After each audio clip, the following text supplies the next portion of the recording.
When people hear the word Sharia, they are absolutely terrified because they assume that we're here chopping off hands, stoning people for adultery, lashing them, criminal law, etc. Nothing could be further from the truth. We're here to help people solve problems, disputes in their private lives, in their religious understanding of their faith, mediate between couples whose marriages are falling apart, offer religious divorces. We do not deal with criminal law whatsoever.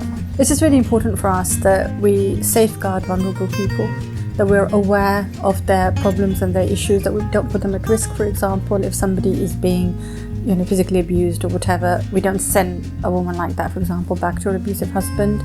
If a woman is in trouble, is again at risk of abuse, at risk of violence, don't send her back to her husband, and make sure the authorities know. So we will contact police ourselves. So this fear that people have got that we have set up our own little system, that we're cut off from English society, is nothing of the sort. We're dealing with religious issues which are completely in line with the values of the wider English society that we live in.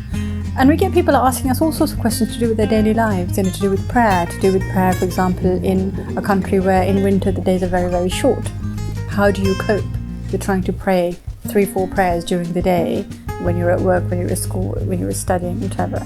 And we're giving them advice to do that. We're giving advice to do with burials, to do with inheritance, to do with property disputes, to do with intergenerational conflicts. A lot of young women come to us because they want to get married to somebody, and the father has said, no, he's not from your community, you can't marry him. Or the parents are forcing them to marry somebody they don't want to.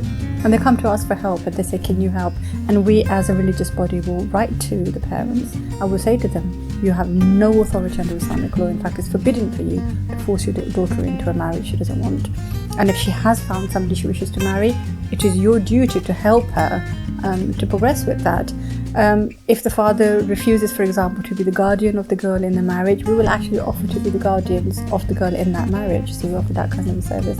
And we've helped many, many young girls who come to us, reconcile with their parents and be able to marry the man they wish to marry instead of being forced. So we're here helping the community. And unfortunately, the press we've been given is that we're here imposing criminal law and forcing women to return to abusive husbands. Couldn't be further from the truth.